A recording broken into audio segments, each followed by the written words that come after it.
Hi guys, this is Ankur Rathi again with you guys. जो हमारा course चल रहा है पॉलिटी का, यानी कि संविधान और मूल विधि का, इसमें आप लोग बढ़ चढ़ के हिस्सा ले रहे हैं, उसके लिए बहुत बहुत थैंक यू।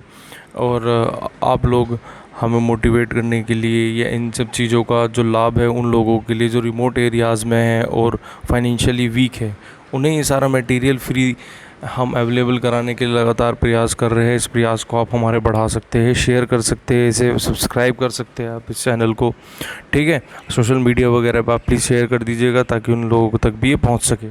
खैर, आगे बात करते हैं। जो हमारी ये कॉन्टीन्यूस सीरीज चल रही है, इसमें मैं टॉपिक वाइज आपको पूरी पॉलिटी करा रहा हूँ। तो आज का टॉपिक हम रखते हैं फंडामेंटल राइट्स। बेहद इम्पोर्टेंट है, बेहद इम्पोर्टेंट है ये टॉपिक। इससे अगर आपके पॉलिटी के 10 क्वेश्चन आते तो 2 क्वेश्चन इससे 100% मिल जाएंगे। मिनिमम दो क्वेश्चन मिल जाएंगे आपको, ठीक है ना। तो वो सारे क्वेश्चंस आप क्लियर कर पाओगे जैसे आप ये वीडियो देखोगे। खैर, फंडामेंटल राइट्स की बात करते हैं। देखिए, मूल अधिकार होते क्या है? मूल अधिकार सबसे पहले देख लेते हैं और इन्हें मूल क्यों कहते हैं। ये सबसे महत्वपूर्ण होते हैं एक नागरिक के लिए, एक सम्मानजनक जीवन जीने के लिए, उसका समग्र विकास के लिए। इसीलिए इसे फंडामेंटल राइट्स कहे जाते हैं। ये प्रोवाइड किसके द्वारा किए जाते हैं? भारतीय संविधान में उल्लेखित है ये, और भारतीय संविधान द्वारा ही प्रोवाइड किए गए हैं। भारतीय संविधान में कहाँ है? तो देखिए, पहली लाइन में आप देख सकते हैं कि भारतीय संविधान में कह रखा है भाग 3 में अनुच्छेद 12 से 35 तक। भाग 3 अनुच्छेद 12 से 35 तक। हालांकि अनुच्छेद 12 राज्य को परिभाषित करता है और 13 मूल अधिकारों में परिवर्तन कौन कर सकता है, इससे संबंधित प्रावधान है। 14 से और 32 तक आप बेसिक है ये। उसके बाद 33, 34, 35 है वो विशेष है, जो सरकारी सेवाओं में, खास तौर से फोर्स में है उन लोगों के लिए उसमें कुछ प्रावधान है। खैर, हम एक एक करके सारे पढ़ेंगे। ये टॉपिक थोड़ा बड़ा है तो मैं इसे कुछ पार्ट्स में लूँगा, ये 2 या 2 से अधिक पार्ट में आपको इसे बताऊंगा। सबसे पहले हम एक इंट्रोडक्टरी पार्ट देख लेते हैं इसका। तो देखिए, सबसे इम्पोर्टेंट चीज़ क्या है इसमें? सबसे इम्पोर्टेंट चीज़ इसमें क्या है, इसके कुछ फीचर्स देख लेते हैं। भारतीय संविधान में भाग 3 को इसे मैग्ना कार्टा कहा जाता है। भारतीय संविधान का मैग्ना कार्टा भाग 3 को कहा जाता है। इम्पोर्टेंट चीज़ है ये। मूल अधिकारों में प्रत्येक व्यक्ति के लिए क्षमता, सम्मान, राष्ट्रीय और राष्ट्रीय एकता को समाहित किया गया है। ये भी कंसेप्चुअल चीज़ आप देख सकते हैं। उसके बाद अगर हम बात करते हैं तो यहाँ पर आते मूल अधिकार देश में व्यवस्था बनाए रखने एवं राज्य के कठोर नियमों के खिलाफ नागरिकों को आज़ादी सुरक्षा करने के लिए। ये विधानमंडल के कानूनों के क्रियाकलाप तानाशाही को मर्यादित करती है। देखिए, अभी मैं फ़ीचर बताऊंगा, जब इसे आपको डिस्क्राइब करूंगा ये भी आपको समझ नहीं आया होगा। फीचर्स बताऊंगा तब डिस्क्राइब करूंगा। मूल अधिकारों का उद्देश्य कानूनों की सरकार बनाना है, ना कि किसी व्यक्ति की सरकार। तो ये मोदी की सरकार नहीं है, कानूनों की सरकार है। समझ में आई बात?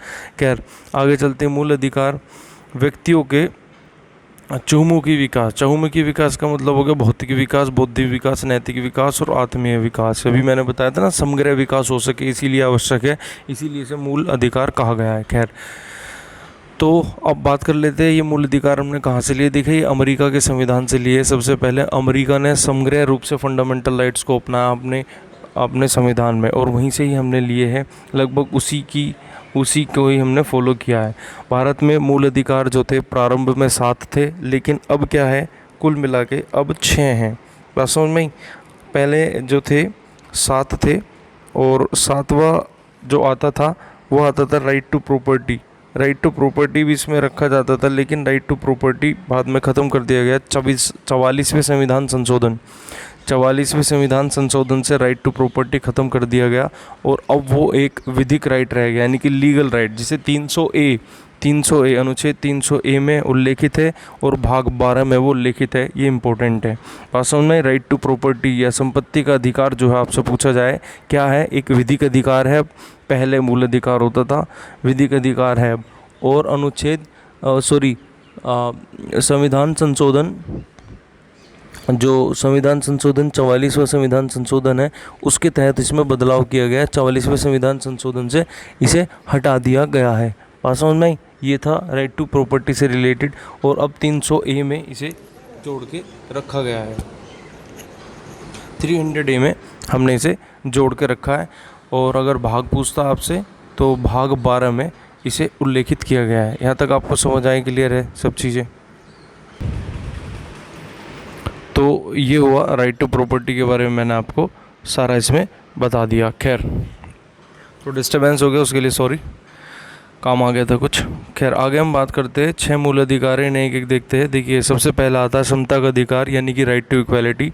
It deals with article 14 to 18 जो 14 से 18 तक अनुच्छेद में आता है। इसके बाद है स्वतंत्रता का अधिकार 19 से 22 तक यानी कि राइट टू फ्रीडम। उसके बाद है शोषण के विरुद्ध अधिकार राइट अगेंस्ट एक्सप्लॉयटेशन 23-24। धर्म की स्वतंत्रता का अधिकार right to freedom of religion अनुच्छेद 25 से 28 तक। और अगला आता है संस्कृति एवं शिक्षा से संबंधित अधिकार यानी कि rights related to the education and culture article 29 and 30। इसे माइनॉरिटी राइट भी कहते हैं।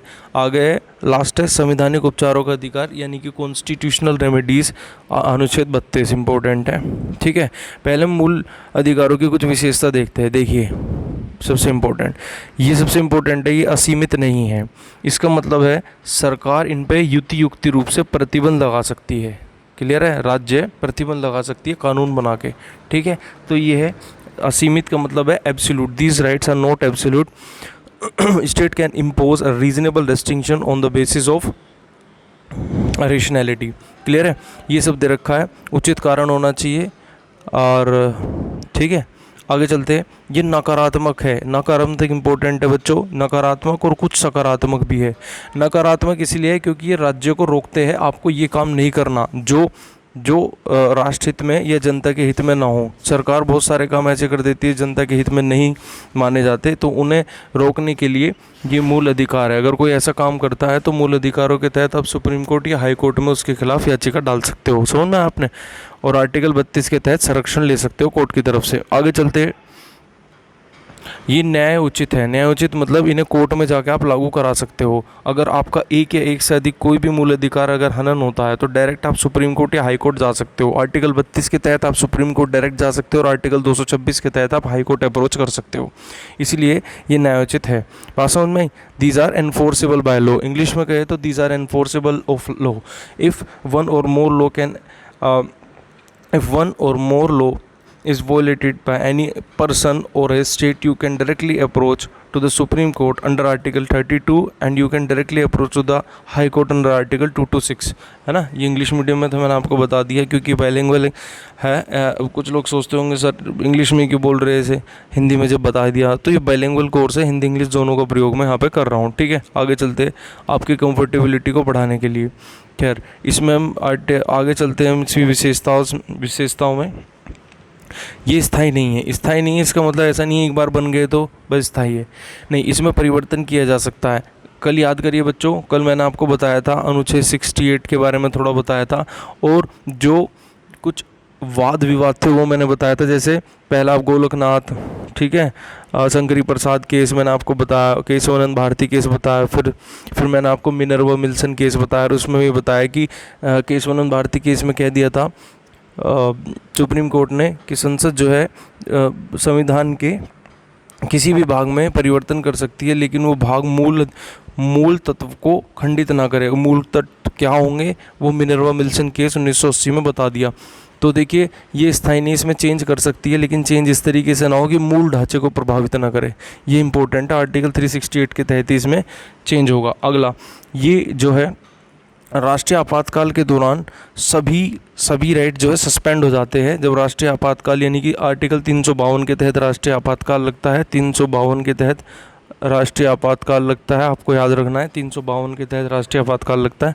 उसमें अनुच्छेद 20 और 21 को छोड़कर सब निलंबित हो जाएंगे। 20 और 21 कभी नहीं होंगे। 20 में क्या है, विधि के अनुसार सजा होगी अगर आपको कानून का अपराध करते हो, या फिर 21 में क्या है, जीवन जीने का अधिकार। उसे डिटेल से आगे पढ़ेंगे, ठीक है, अभी के लिए इतना ही।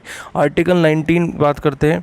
एक चीज़ और कही गई है, अगर आपका राष्ट्रीय आपातकाल अगर सशस्त्र विद्रोह के आधार पर लग रहा है तो आधार पर ये आर्टिकल 19 निलंबित नहीं होगा, लेकिन अगर युद्ध और बाह्य आक्रमण की स्थिति में है तो आर्टिकल 19 अलग से जो है एक नोटिस जारी करता है प्रेसिडेंट ऑफ इंडिया, और इसे अलग से क्या करता है, अगर ये दो स्थिति है, युद्ध है, बाहरी आक्रमण है, तो इस पर रोक लगा सकता है। अगर सशस्त्र विद्रोह है तो निलंबित नहीं किया जाएगा। ये बात समझ में आई आपके? आगे चलते हैं। इसमें आगे दे रखा सशस्त्र बल और अर्धसशस्त्र बल, पुलिस बल आदि या गुप्तचर संस्थाएं जो है उनके लिए मूल अधिकार के उनके मूल अधिकारों पर प्रतिबंध लगाया जा सकता है। जैसे कि अगर उनके घर में कोई शादी है या कोई फेस्टिवल है, ये कह सकते हैं कि हम फेस्टिवल नहीं मना पा रहे अपनी, ठीक है ना, या फिर किसी काम में जान का जोखिम है, उन्हें पता है जान का जोखिम है, जैसे सर्जिकल स्ट्राइक में था, और तो सरकार उन्हें ऑर्डर दे तो वो मना नहीं कर सकते कि हम नहीं जाएंगे, जान का खतरा, आर्टिकल 21 हनन हो रहा है, नहीं, उन्हें जाना पड़ेगा, ऑर्डर्स लेने पड़ेंगे, you have to take the orders, ठीक है। ये सारी चीज़ें होगी इसमें। ये ज़्यादातर मूल अधिकार स्वयं परिवर्तित है, जबकि कुछ कानूनी मदद से ही प्रभावी बनते हैं। वो बात मैं ऊपर आपको समझा चुका हूँ, उसे ही इनडायरेक्टली इन्होंने कह रखा है। सबसे पहली बात करते हैं, अच्छा एक चीज़ और बता देता हूँ, ये मूल अधिकार जो है दोनों को प्राप्त है, यानी कि किसी भी व्यक्ति को, चाहे विदेशी हो देशी हो, और कुछ ऐसे भी हैं इनमें जो केवल भारतीय नागरिकों को प्राप्त है। उनकी मैं बता देता हूँ आपको संख्या। देखिए उनके बारे में अगर मैं बात करूँ वो कौन कौन से हैं, तो आर्टिकल 15, आर्टिकल 16 के अधीन, आर्टिकल 19 के अधीन, आर्टिकल 29 के अधीन और आर्टिकल 30 के अधीन, यानी कि टोटल 5 राइट्स ऐसे हैं, फंडामेंटल राइट्स, जो भारतीय नागरिकों को ही प्राप्त है और अन्य व्यक्तियों को नहीं प्राप्त। हम पहला बात करते हैं समता का अधिकार। समता के अधिकार पे हम सीधा पहुंचेंगे तो इसमें आर्टिकल 14, 15, 16, 17, 18 हमें पढ़ना है। हम सीधा आर्टिकल 16 की तरफ चलेंगे, आर्टिकल 14 की तरफ चलेंगे। आर्टिकल 14 है, आर्टिकल 14 विधि के समक्ष समानता। इसमें देखिए दो चीज़ आएगी, विधि की समक्ष समानता में यहाँ पे दो चीज़ हमारी आ रही है। इन दो चीज़ें में हम देखेंगे, देखिए इसमें दो चीज़ है। पहली चीज़ है विधि के समक्ष समानता और विधियों का समान संरक्षण। विधि के समान समानता का मतलब होता है प्रत्येक नागरिक, प्रत्येक व्यक्ति, कोई भी, क्योंकि नागरिक और व्यक्ति सबको अवेलेबल है वाला राइट आर्टिकल 14 के तहत, कोई भी है, सब कानून के सामने समान है। अगर किसी ने खून किया है और रिक्शा वाला है तो वो भी गरीब है, भिखारी है, तो उसे भी उसी कानून के तहत सज़ा मिलेगी। और कोई अगर बहुत बड़ा आदमी है, सलमान खान टाइप के लोग हैं, कोई और भी है, कोई पदाधिकारी है, तो उसे भी इतनी सज़ा मिलेगी और इसी तहत मिलेगी। ये सब आपको ध्यान रखना होगा, ठीक है। तो लेकिन इसमें दूसरी चीज़ है विधियों के समान संरक्षण। इसका मतलब क्या होता है कि यहाँ पे ये पॉजिटिव है अपने आप में, आपको सज़ा तो मिलेगी लेकिन इसमें परिस्थितियाँ इम्पोर्टेंट हैं। परिस्थितियाँ, जिस परिस्थिति में समानता की उपलब्धता होगी उस परिस्थितियों को इसमें बल दिया गया है।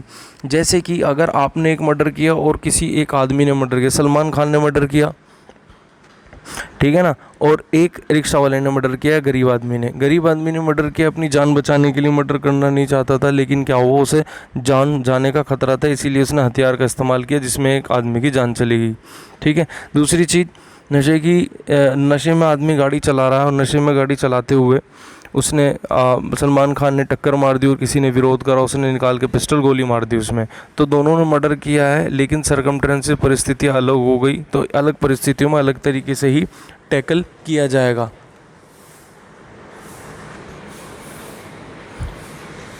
बात समझ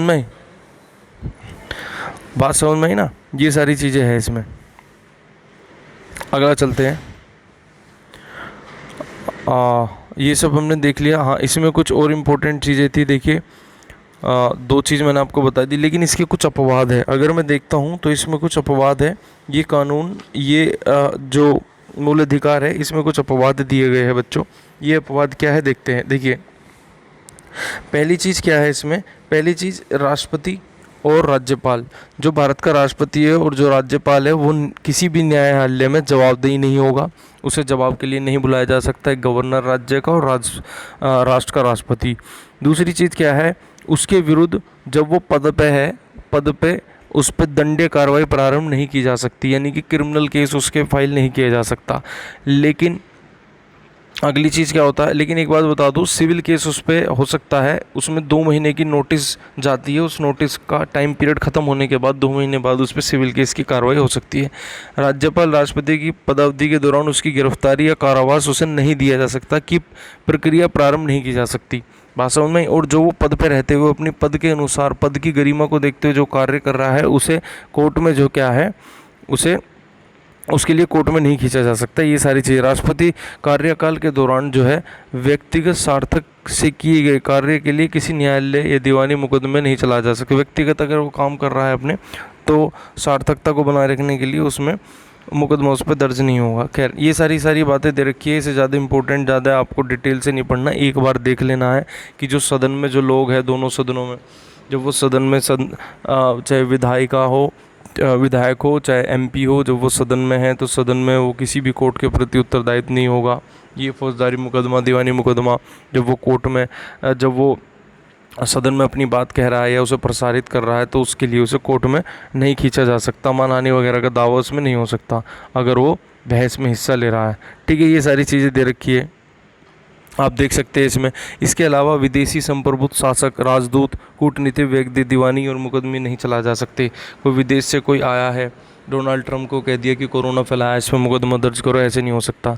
ठीक है, और जो संयुक्त राष्ट्र संघ है और उसकी एजेंसियां हैं, उनके कूटनीतिज्ञ जो यूनाइटेड नेशन के रिप्रेजेंटेटर आते हैं या अन्य इंटरनेशनल ऑर्गेनाइजेशन के रिप्रेजेंटेटर आते हैं, उन पे ये मुकदमा नहीं चलाए जा सकते। दोनों बात समझ में आई, कुछ उन्हें प्रोटेक्शन दी गई है। अगर मुकदमा चलने लगा तो भारत में आएंगे नहीं, और भारत में आ गए तो यूपी तक नहीं आएंगे। क्यों? गाड़ी भी पलट सकती है ना उनकी, यूपी में तो यूपी पुलिस से गाड़ी पलट सकती है, कुछ भी हो सकता है। समझ में आई बात? खैर, मजाक था ये अपवाद मैंने बताया। आर्टिकल 16 से संबंधित, आर्टिकल 14 से संबंधित मैंने आपको ये सारी चीज़ें बताई। चलिए आगे चलते हैं हम। तो अब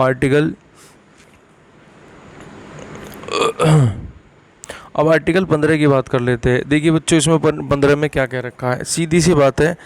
ये थोड़ा कॉम्प्लिकेटिव सा है, समझ नहीं आता नॉर्मली, मैं आपको बताता हूँ।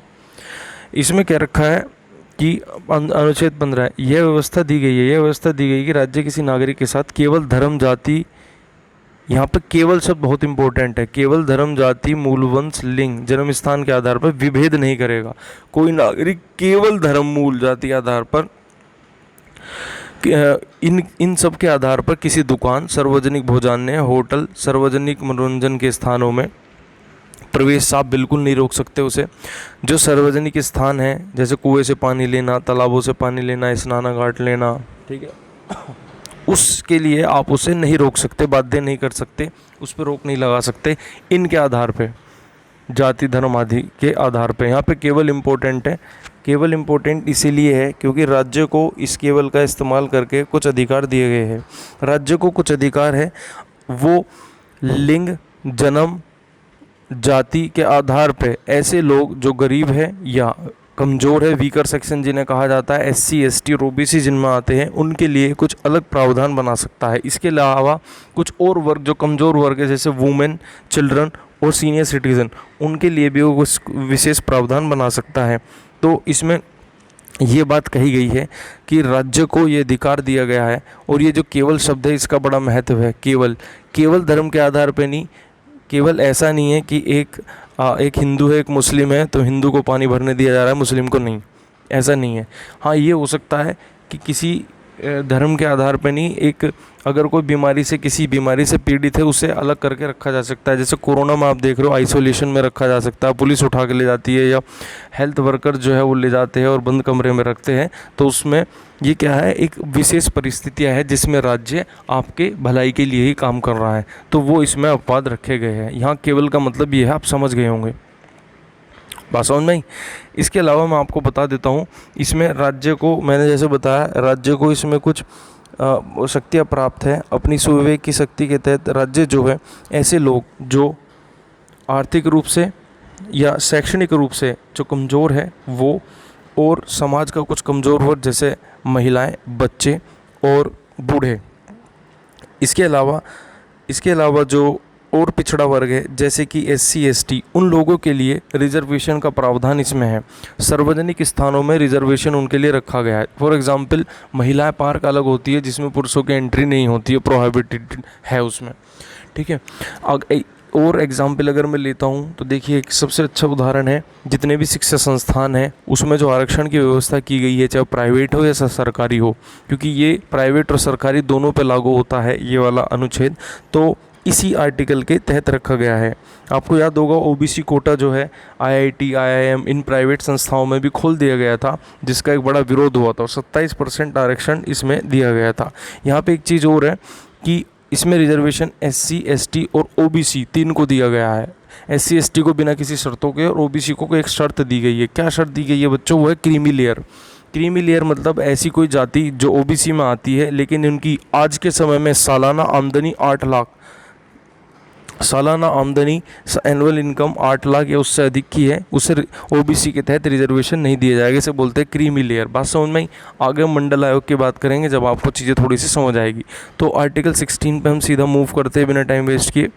आर्टिकल 16 में भी ये इम्पोर्टेंट है, लेकिन यहाँ पे वो सारे प्रावधान थे सार्वजनिक स्थानों के लिए। ये सारे यहाँ पे जो प्रावधान है ये लोक नियोजन के लिए है, यानी कि सरकारी नौकरियों के लिए है। जो सरकारी नौकरी होती है उसमें अवसरों से संबंधित। देखिए आर्टिकल 16 राज्य के अधीन किसी पद पर नियोजित और नियुक्त से संबंधित विषयों में सभी नागरिकों को अवसर की समानता है। सभी नागरिकों को समान अवसर दिया जाएगा। लेकिन यहाँ पे भी वही शब्द आपको जोड़ना है, केवल लिंग, जाति, धर्म, स्थान, जन्म स्थान आदि के उस पर केवल उनके आधार पर जो है रोक नहीं लगा सकती या भेदभाव नहीं कर सकती। लेकिन इसके अलावा उन 5 चीज़ों के अलावा अगर कोई और भी कारण है तो भेदभाव करने का बिल्कुल अधिकार है, स्टेट को डिस्क्रिशन है। ठीक है ना, स्वविवेक की शक्ति है। ये बात समझ में आई होगी। ओके, अभी बता देता हूँ। जैसे अपवाद क्या है, देखिए कैसे अवसरों की समानता है, लेकिन कुछ अपवाद देखते हैं। पहला, संसद किसी विशेष रोजगार के लिए निवास की शर्त आरोपित कर सकती है। निवास की शर्त आपने देखा होगा कि डोमिसाइल अगर उत्तराखंड का है, डोमिसाइल आपका सिक्किम का है, तो ही आप वहाँ के फॉर्म भर सकते हो। वो उस तरीके से राज्य नियुक्ति के आरक्षण की व्यवस्था कर सकता है। किसी भी पद के लिए पिछड़े वर्ग के लिए पक्ष में रख सकता है। पिछड़े वर्ग में SC ST और OBC आता है। इससे संबंधित अभी मुद्दों पर मैं बात करूंगा। विधि के तहत किसी संस्था, इसके कार्यवाही परिषद के सदस्य या किसी धार्मिक आधार पर व्यवस्था की जा सकती है। बात समझ में? जैसे कुछ धार्मिक चीज़ों के लिए, जैसे मैं आपको बताऊं, जैसे क्रिश्चियन है या और जो माइनॉरिटी के लिए, खैर माइनॉरिटी की बात अलग है। धार्मिक आधारों पे कोई एग्जाम्पल मुझे भी ध्यान नहीं आ रहा है एग्जैक्ट, तो धार्मिक आधारों पे क्या कर सकती है सरकार? इसमें भेदभाव कर सकती है, उनके लिए विशेष कानून बना सकती है। बात समझ में? यहाँ तक कि आपको क्लियर होगा। खैर अब हम बात कर लेते हैं अभी जो मुद्दा आरक्षण वाला था, एक बड़ा पेचीदा मुद्दा है। पहले देखते हैं मंडल आयोग। देखिए मैं आपको बता दूं, इस अनुच्छेद में जो आर्टिकल 16 की हम बात कर रहे हैं, इस आर्टिकल 16(4) और 16(4) के दो इम्पोर्टेंट है। 16(4) में ये कहा गया है कि राज्य को अधिकार है वो पिछड़े वर्ग के लिए विशेष प्रावधान कर सकता है सरकारी नौकरियों में। पिछड़े वर्ग में कौन कौन आएगा? SC ST और OBC। पहले SC ST आते थे, बाद में OBC भी लाए गए सन 1980 में। ये मंडल आयोग उसी से संबंधित है। अभी बात करते हैं हम इसके बारे में भी। ठीक है, तो ये व्यवस्था दी गई है। अब इसमें OBC को भी लाने का आंदोलन 1970 से ही प्रारंभ हो गया था, जब इंदिरा गांधी की सरकारें थी और विरुद्ध में इसके राजनीतिक पार्टियां खड़ी हुई। और किस तरीके से इसे तोड़ा जाए कांग्रेस की इस पार्टी को, तो उसके लिए OBC संगठित हुए, जिसमें कुछ क्षेत्रीय नेता जैसे कि लालू प्रसाद यादव और मुलायम सिंह, मायावती, इन लोगों का बड़ा योगदान रहा। खैर आगे बात करते हैं। तो उन सब चीज़ों को देखते हुए जनता पार्टी ने एक मंडल आयोग की स्थापना करी 1979 में। मोरारजी देसाई की सरकार थी। अन्य पिछड़े वर्ग को संगठित करने के लिए और अन्य पिछड़े वर्गों की आर्थिक और शैक्षणिक स्थिति की जांच करने के लिए जांच करने के बाद उन्होंने अपनी रिपोर्ट ऐसे प्रस्तुत की और इतना सब कुछ बताया इसमें। और उन्होंने सिफारिश की कि सरकारी नौकरियों में 27% आरक्षण दिए जाए पिछड़े वर्ग के लोगों को। ये है मंडल आयोग। मंडल आयोग की कुछ सिफारिशें ऊपर देखते ही जिस्ट बताया मैंने। देखिए इसमें बताया मैंने कुछ सुझाव ये दिए, अन्य पिछड़े वर्गों के क्रीमी लेयर से संबंधित लोगों को आरक्षण की सुविधा से बाहर रखना चाहिए। जो अभी बताया क्रीमी लेयर क्या होती है। पदोन्नति में आरक्षण की व्यवस्था नहीं होनी चाहिए। ये इंपॉर्टेंट है बच्चों। मंडल आयोग ने रिकमेंडेशन दी थी कि केवल नियुक्ति में आरक्षण हो, प्रमोशन में ना हो। लेकिन प्रमोशन में भी होता है, उसका भी किस्सा बताऊंगा आपको मैं। केवल कुछ असाधारण परिस्थितियों को छोड़कर कुल आरक्षित सीटों में 50% से ज़्यादा आरक्षण न हो। लेकिन इसका भी अपवाद हो गया है, जैसे कि तमिलनाडु क्षेत्र में या तेलंगाना क्षेत्र में कहीं ना कहीं हुआ है। अभी 50% से अधिक आरक्षण किसी विशेष जाति को दिया गया है। बात समझ में? क्यों देती है सरकार, ऐसा क्यों है? गैरकानूनी है नहीं है क्या? ये बताता हूँ इसके बारे में। आगे ले जाने का निर्णय कैरी फॉरवर्ड का और बैकलॉग का जो मामला है उसमें 50% का सिद्धांत उल्लंघन नहीं करता, लागू नहीं होता। बताता हूँ, चलिए अब मैं इसे विस्तार से बताता हूँ। जो आरक्षण है, पहली बात तो 16(4) में आरक्षण की व्यवस्था की गई है। 16(4) में आरक्षण की व्यवस्था की गई है। पहले SC/ST के लिए था, बाद में मंडल आयोग की सिफारिशों में OBC के लिए भी रख दिया। यहाँ राज्य को ये कहा गया है 16(4) में कि राज्य अगर देखती है कि कोई विशेष वर्ग है जो पिछड़ा है और उसका सरकारी नौकरियों में जो है सरकारी नौकरियों में उसका प्रतिनिधित्व कम है, तो ऐसे लोगों के लिए विशेष प्रावधान बना सकती है। इसके तहत सरकार ने SC/ST और OBC के लिए आरक्षण की व्यवस्था दे दी। अब यहाँ पे आरक्षण तो दे दी, अब इस आरक्षण से संबंधित कुछ पहलू भी जुड़े हुए हैं। क्या पहलू जुड़े हुए हैं मैं आपको बता देता हूँ। देखिए 16(4)A, पहले मैं 77 की बात कर लेता हूँ। भारतीय संविधान में संशोधन हुआ, 77वां संविधान संशोधन और 81वां संविधान संशोधन। और जो कुल सीट 50% से ज़्यादा आरक्षित नहीं होनी चाहिए, इसमें ये कानून बैकलॉग में लागू नहीं होगा, उसके लिए ये प्रावधान बनाया गया है। इसका मतलब बैकलॉग क्या होती है, देखिए जैसे कि स्वतंत्रता सेनानी की सीटें होती है, मैं एग्जांपल लेता हूँ, मोस्टली वो सीटें खाली जाती है क्योंकि स्वतंत्रता सेनानी रहे नहीं और उनकी 3 पीढ़ी तक ही ये रिजर्वेशन मिलता है। वो तीसरी पीढ़ी बिता चुकी है, चौथी पीढ़ी से नहीं मिलता। फिर तो देखिए तीसरी पीढ़ी में अब लोग घटते जा रहे हैं उसमें, तो उसकी वैकेंसी जैसे 100 वैकेंसी आई और उसमें हमने देखा 10 वैकेंसी जो है उनके लिए है, कैंडिडेट मिले केवल 5, तो 5 वैकेंसी रह गई। अब ये 5 वैकेंसी ऐसे नहीं जनरल को दे दी जाएगी, OBC को SC/ST को दे दी जाएगी, नहीं, ये क्या है, ये अलग से रख दी जाएगी। जब अगली बार वैकेंसी निकलेगी तो उसमें फिर जैसे मान लिया अगले बार वैकेंसी निकली, उसमें आरक्षित है 15 सीटें स्वतंत्रता सेनानी के लिए, तो 5 बैकलॉग की हो जाएगी, यानी कि टोटल 20 सीटें हो जाएगी अगले साल जो टोटल सीट होगी उनकी आरक्षण वाली स्वतंत्रता सेनानियों की। तो ये होता है बैकलॉग और इसे कैरी फॉरवर्ड कहते हैं। कैरी फॉरवर्ड का नियम होता है अगले साल के लिए उसी में जोड़ी जाएगी, किसी और को ये सीट नहीं दी जाएगी। ये बात आपको समझ में आई होगी।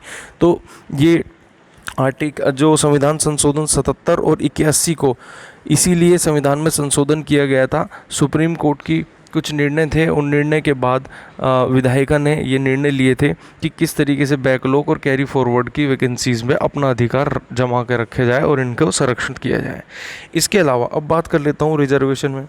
देखिए मंडल आयोग ने कहा रिजर्वेशन में आरक्षण नहीं हो, पदोन्नति में कोई आरक्षण नहीं होगा, लेकिन पदोन्नति में आरक्षण सुप्रीम कोर्ट ने भी यही बात कही। सुप्रीम कोर्ट ने 90s में कहा कि पदोन्नति में बिल्कुल आरक्षण नहीं होगा, क्योंकि कुछ राज्य पदोन्नति में भी आरक्षण दे रहे थे। लेकिन जब सुप्रीम कोर्ट ने उसे नल और वॉइड घोषित कर दिया, गैर कानूनी घोषित कर दिया, तो क्या हुआ, संसद में 85वां संविधान संशोधन हुआ और 16(4) जोड़ दिया गया। 16(4)A ये जोड़ दिया गया, नया आर्टिकल ए जोड़ दिया गया और इसमें कहा कि अगर राज्य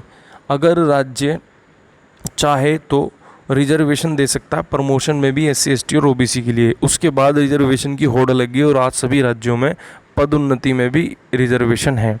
अब मैं आपको बता देता हूँ करंट 10 फरवरी को सुप्रीम कोर्ट ने एक आदेश दिया और इससे संबंधित पदोन्नति आरक्षण से संबंधित कहा कि ये 16(4)A में आता है, वो एक मूल अधिकार है, लेकिन इसे मूल अधिकारों की तरह ट्रीट नहीं किया जाएगा।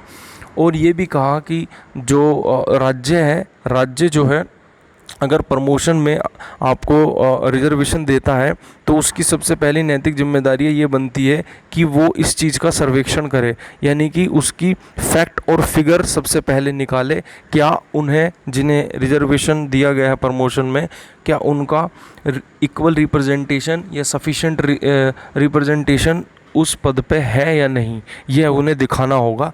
तो इस तरीके से सुप्रीम कोर्ट थोड़ा सा बचाव करती है इसका मिसयूज़ होने से। बात समझ में आई आपको?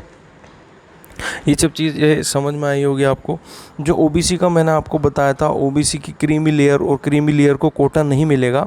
ये सुप्रीम कोर्ट ने एक विवाद आया था Indira Sahni versus union of state का जो एक विवाद आया था, उसमें सुप्रीम कोर्ट ने सीधा कहा था कि क्रीमी लेयर वालों को हम नहीं देंगे, क्योंकि मंडल आयोग की सिफारिश ऐसी नहीं थी। उसने क्रीमी लेयर वालों को भी देने के लिए मना किया था, इसीलिए क्रीमी लेयर वालों को बाहर रखा गया है। ठीक है, आपको समझ आया होगा ये वाला आर्टिकल, मैंने बहुत पेचीदे जो चीज़ें हैं वो क्लियर करके आपको बताई है। इसके बाद हम बात करते हैं आर्टिकल आर्टिकल आर्टिकल 17 पे हम बात करते हैं। आर्टिकल 17 क्या है? आर्टिकल 17 क्या है? अबोल्यूशन ऑफ अनटचेबिलिटी। अबोल्यूशन ऑफ अनटचेबिलिटी का मतलब है कि छुआछूत बिल्कुल हर तरीके से निषेध होगा यहाँ पे। अब छुआछूत क्या होता है? देखिए, भारतीय संविधान में देखिए छुआछूत क्या होता है। भारतीय संविधान में कहीं में भी छुआछूत को परिभाषित नहीं किया गया।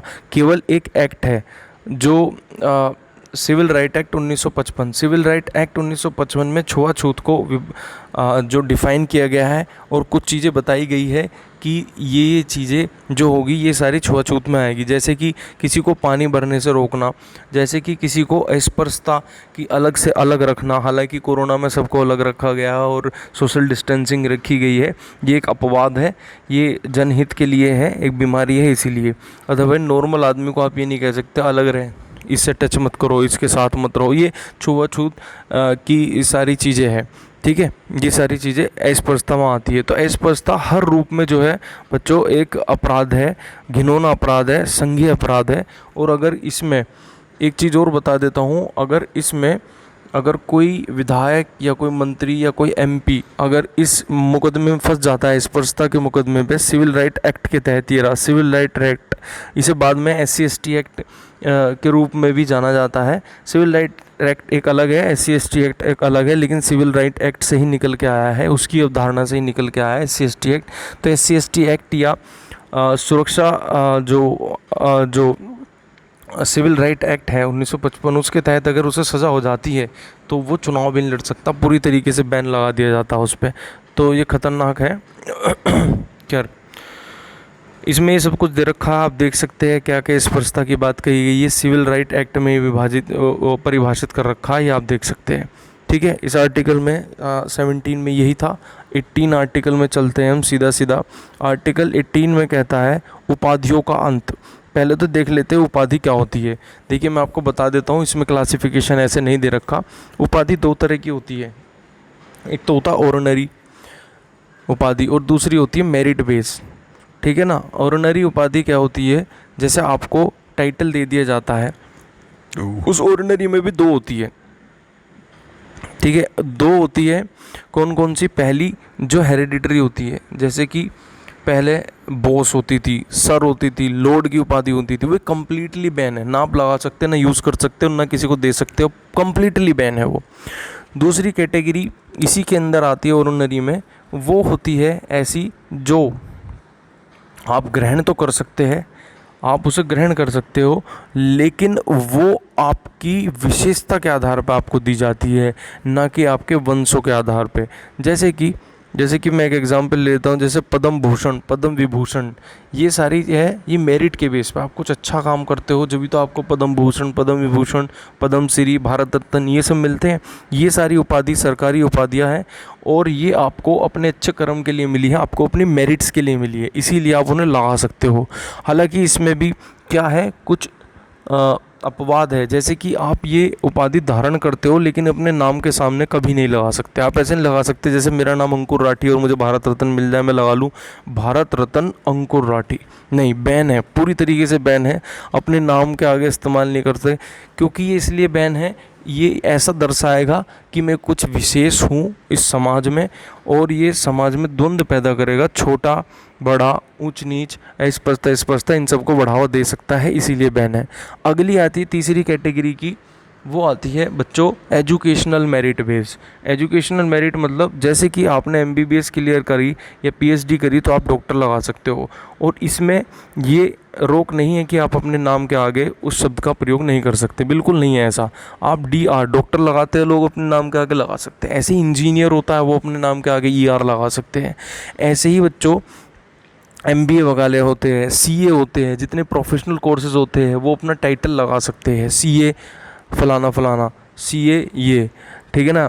और इस तरीके से क्योंकि वो एजुकेशनल बेस है। उन्होंने व्यक्तिगत रूप से अपने प्रयास किए हैं, अवसर सबको समान था, सब पढ़े नहीं, ये पढ़े, इन्होंने मेहनत की और इन्होंने आज एक उपाधि धारण करी, इसीलिए वो इंडिविजुअली लगाया जा सकता है, उस पर बिल्कुल भी कोई रोक नहीं है। बस समझ में। इसके अलावा अगर कोई सरकारी नौकरी में है और किसी देश विदेश के लोग उससे खुश होकर उसके कार्य से उसे कोई अवार्ड दिया जाता है, जैसे कि मैग्सेसे अवार्ड अभी किसे दिया था, रवीश कुमार को, उससे पहले कई लोगों को और मिला, किरण बेदी को मिला, अरविंद केजरीवाल को मिला। तो अगर आप पद पे हो, सरकारी पद पे हो और देश या देश के बाहर विदेश में आपको कोई टाइटल दिया जाता है, तो उसमें आपको पहले अनुमति लेनी पड़ती है भारत के राष्ट्रपति की। भारत के राष्ट्रपति आपको अनुमति देते तो आप उस टाइटल को धारण कर सकते हो। वो टाइटल मेरिट बेस होना चाहिए, हेरिडिटरी बेस नहीं होना चाहिए। बात समझ में। ये सारी चीज़ें थी। आज हमने राइट टू इक्वालिटी को देखा और उसमें हमने 4 आर्टिकल देखे, 14, 15, 16, 17, 18, 5 आर्टिकल टोटल हमने देखे। ये पार्ट 1 में ये सेशन हम यहीं तक ही रखते हैं, क्योंकि बड़ा टॉपिक है, आप भी बोर हो जाएंगे। नेक्स्ट हम आर्टिकल 19 से शुरू करेंगे, राइट टू इक्वालिटी से शुरू करेंगे, या right to freedom. Right to equality तो हम पढ़ा चुके हैं, राइट टू फ्रीडम से हम शुरू करेंगे। ठीक है, तब तक के लिए आप लोग इसे देख लीजिए और इसे आप शेयर कर सकते हैं। इसके अलावा हमें लगातार अपनी जो रिफॉर्म आप चाहते हैं वो कमेंट बॉक्स में बता सकते हैं, ताकि हम और सुधार कर सकें इन सब चीज़ों में। कुछ सीरीज़ और नहीं आ रही हैं, कुछ लोग और मेरे साथ जुड़ रहे हैं जो लगातार काम कर रहे हैं। समय की बाध्यता होने के कारण हम जैसे प्रोफेशनल चैनल्स होते हैं या फिर ऐसे चैनल्स होते हैं जो अर्निंग के लिए काम करते हैं, वो धड़ाधड़ वीडियो डालते हैं, हर मुद्दे पे बेमतलब वीडियो डाल देते हैं, वो काम हमसे नहीं हो पाता। और जो इन्फॉर्मेटिव है, ज़रूरी है, आपको जानना चाहिए, उससे हम बिल्कुल अछूते नहीं होते, उस मुद्दे को हम ज़रूर उठाते हैं, आपको बताते हैं। ठीक है, तो thank you for watching this video and stay connect with me. Thank you very much. जय हिंद।